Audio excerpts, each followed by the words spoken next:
大头的。第一次搭配的应该是17年的雅少，雅少是吗？那就是让试试吧，没有说打法有什么那啥。那会儿谁都不太认识谁的，那会儿可能。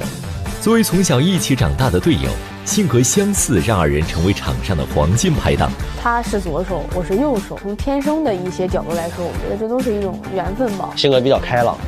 其实跟你什么都能聊。他其实调动搭档的那一方面，我觉得他调动的挺好的。我觉得我们俩一路过来，基本上没太说过谁的各种问题，都是想着怎么去帮对方去解决。从2018年青奥会到2024年奥运会，布宜诺斯艾利斯的风终于吹到了巴黎。巴黎奥运，孙颖莎与王楚钦一同向国乒第一枚混双奥运金牌发起冲击。他已经到顶峰了，我还没到顶峰，我就努力争取到顶峰。希望吧，顶峰相见。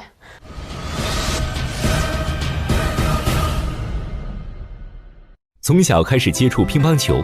同样是仅仅抱着想锻炼好身体的初衷，孙颖莎和王楚钦走上了乒乓球这条道路。我大概从不到5岁开始打乒乓球的。一开始爸妈为了让我锻炼身体，要不然有时候下幼儿园的时候有点早，他们还没下班的空闲时间嘛，然后让我就去锻炼锻炼。但当然我觉得从小的时候我还是喜欢在家里一般颠球，最后说那就去试一试吧，然后就是最后去打乒乓球，开始学。小的时候身体不是很好，老生病，然后我爸的一个同学他正好是乒乓球的教练，在那会儿在吉林，然后正好就通过介绍就让我来试去玩了2天，然后慢慢的自己小时候也比较淘，然后比较爱动，就开始喜欢上乒乓球了。2017年亚洲青少年乒乓球锦标赛上，孙颖莎与王楚钦被队伍安排作为混双搭档参赛，这次偶然的配合成就了日后默契的混双搭档。开始听说这是大头的，第一次搭配的应该是17年的雅少，雅少是吗？反正就是让试试吧，没有说打法有什么那啥。那会儿谁都不太认识谁的，那会儿可能。开始听说这是大头的，然后但是知道他是个左手，然后小时候他进国家队比我早嘛，然后我听说过他，其实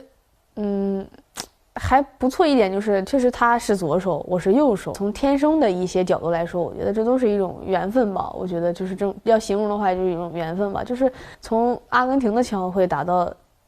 雅加达的亚运会，再打到杭州亚运会。同样外向的性格，互补的打法，从2018年布宜诺斯艾利斯青奥会联手夺冠，孙颖莎与王楚钦开启了属于他们的混双时代。更多一开始还是我觉得两个人还是有点相互收敛一点吧，但是相比两个人的性格来说，就都算好沟通的嘛，不会说一上来配尴尬不说话那种。性格比较好，性格比较开朗，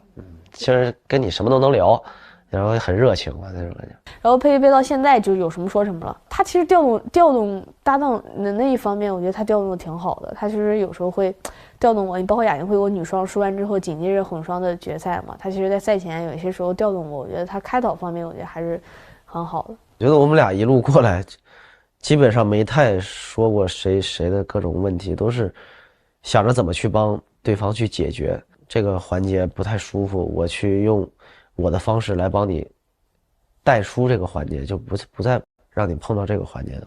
他有时候会以开玩笑的这种跟我就瞎侃两句，哎，没事啊，搭档你说太认真吧，就感觉这个事儿特别严肃认真，你知道，你不能特别认真说，哎，没关系啊。你说这样，你听完你就觉得这是就是感觉本来没什么压力的，说完啊就是更沉重了。他一般就是调侃式的，哎，没事啊，就一边乐呵一边说，哎，没事，准备好啊，没关系，怎么着？因为我觉得混双这个，男孩是下限，女孩是上限。这个男孩水平很高的话，他会下限他就会很高，但是你真的要想往最顶上走的时候，他可能就需要同步发力，就是这个女孩可能也需要能跟得上这个男孩打球的节奏、办法、方式。从2018年雅加达亚运到2023年杭州亚运，从休斯敦世乒赛到德班世乒赛，蝉联混双冠军的同时，孙颖莎与王楚钦一步步顶峰相见。希望吧，顶峰相见，好像杭州相见了一下，杭州杭州相见，顶峰还没相见。他已经到顶峰了，我还没到顶峰呢。我就努力争取到顶峰了。我觉得确实不容易，但是你要说多不容易，也是都是你自己打出来的，也是自己争取到的。我觉得他会激励我一些。说实话，在到了后期的时候，看他打的东京奥运会，他也会激励我一些。羡慕说，那谁不羡慕呢？我觉得羡慕肯定是羡慕，但是你不嫉妒吗？你不嫉妒，因为这是他自身做到了，他确实有天赋，再加上他自身的这种努力，我觉得他也做到了，而且他在奥运会当中也有很多亮点的这种表现，2次赢下伊藤，这种那一会儿的压力，而且伊藤刚拿完混双的这种冠军，那一会儿的压力不是一般人能扛的，我觉得他也是实至名归的这个奥运会冠军。那一会儿，巴黎奥运，孙颖莎与王楚钦同样身兼混双、单打、团体3项，是中国乒乓球队最辛苦的选手。很辛苦，俩人也甘之如饴，因为他们不想辜负为他们加油的每一个人。不忘初心嘛，牢记使命，记住自己内心中就是为了热爱这件事情，只要你全力以赴去做了就够了。最大的那个比赛的性质它不一样，对于巴黎，自己把它当做自己最后一次奥运会去那么去准备，因为只有这样你才不会给自己留余地，才能更去珍惜每一天。非常感谢能有这么多人喜欢我、支持我，都是来之不易的一个礼物吧。我觉得我们俩还是都是非常努力的运动员，所以我觉得我们俩首先付出，我觉得还是成正比的。自己也会去用自己全部的能量去努力，来带来更好的成绩。故事的开始和很多优秀的运动员一样，孙颖莎在5岁那年接触了乒乓球，然后便展露了天赋。我觉得还是有点天赋的吧，就是自我感觉啊，因为我从一开始先从颠球学起嘛，先从握拍然后到颠球，然后我记得我当时在前2天的时候就能颠到10几个了。一开始体模教练就说一般颠球都需要花费1周啊或者这种时间，但我记得特别清楚，就是我刚颠2、3天我就可以颠到10几个以上那种。我父母就觉得还是有点天赋嘛，然后就慢慢的就是学，但当时一开始还是就是以锻炼身体啊，就是这种，也没想到会打到什么样的成绩啊或者怎样，就这样。优秀的运动员除了有运动天赋，往往也聪明过人。孙颖莎虽然选择了职业的道路，但在小的时候，她的学习成绩一直名列前茅。我小时候学习还不错的，真的，我妈妈跟我说小时候学习，因为我有时候好多1年级的事我记不起来，有时候，她有人说学习挺好的，数学、语文、英语这种全都在95分以上。我说那我确实不错了哈，真是不错了，就是这种学习啊，包括这种，我就说，我跟我妈妈也说，我说我要没打球，我觉得我就肯定学习了嘛，就可能没准现在我就有一颗必须要自己考上清华北大的心。就是上完1、2年级那会儿吧，就是其实爸妈也问过我，就到底要不要打，因为学习嘛，还要学习，然后你要学习在一边打球，你肯定还是两者都顾的话，还是会不是说那么完美嘛，你肯定需要专心一项嘛。其实我爸妈也问我了一些意见嘛，因为他们还是会听取我的意见嘛，然后我觉得我还是挺喜欢乒乓球的，然后我就最终我说就是试试吧，就先试试吧，走专业，我觉得可以，但是我不至于，但是我不确定，我说我一定能打到世界冠军或者说奥运冠军这样，但我觉得我说我想打就是这样，然后我爸妈还是很支持我嘛，然后就听取我的意见，然后就以打球为主，然后学习就为辅嘛。专注在乒乓道路上的孙颖莎很快崭露头角，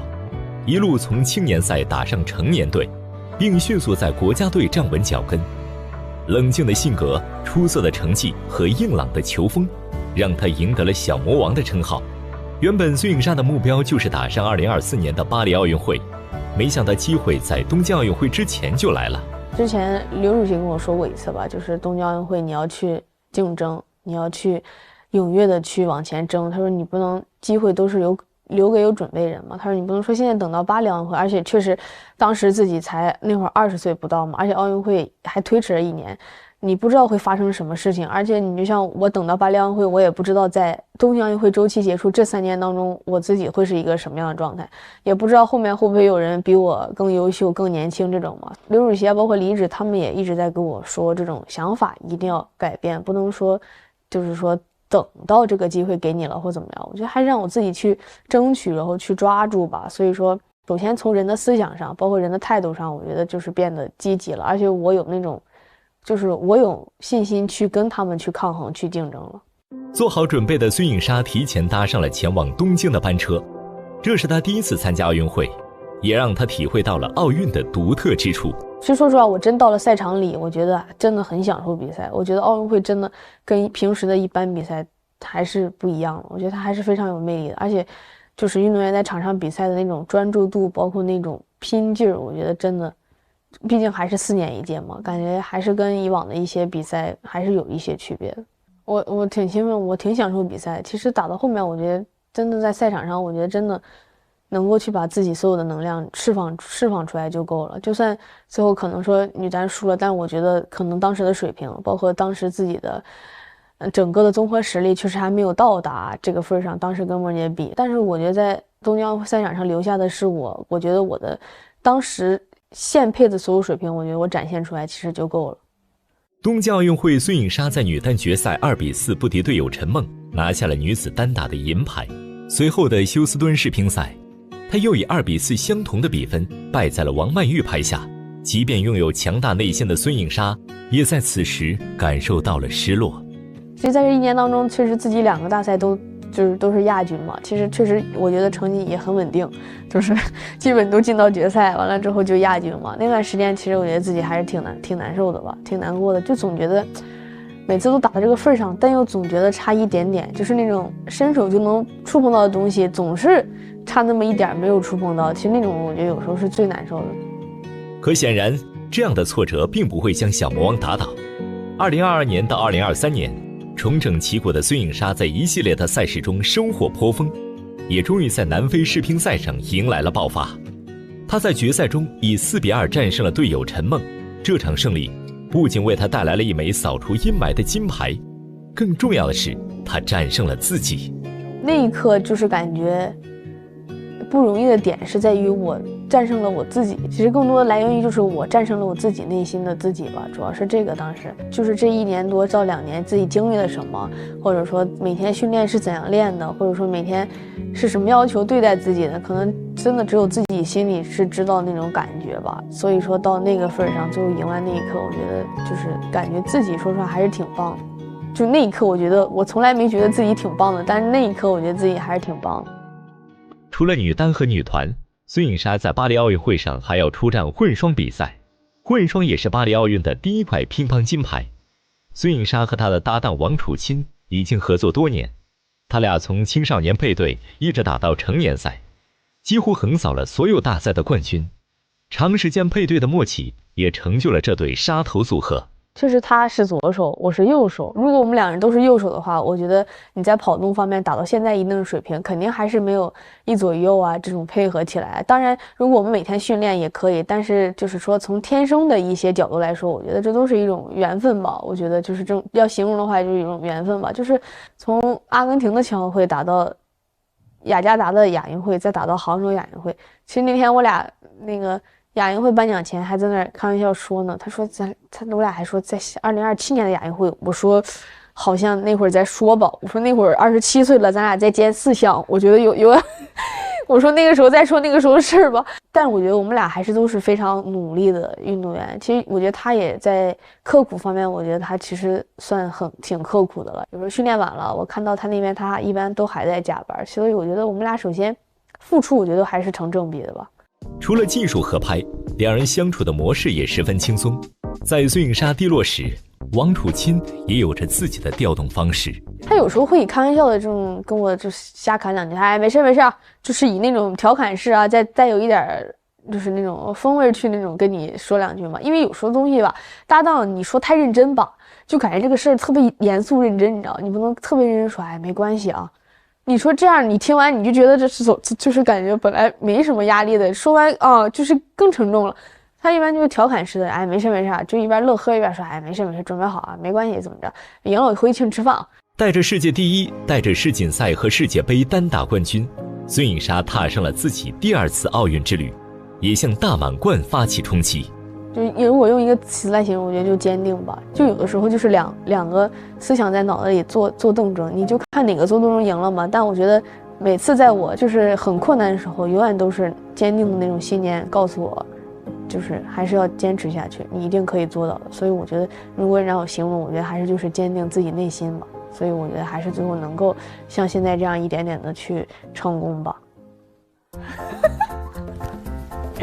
好，严肃点，严肃点，人别看我笑场问。我想问秦海洋，想问他在自己最低谷的时候是怎样战胜自己的？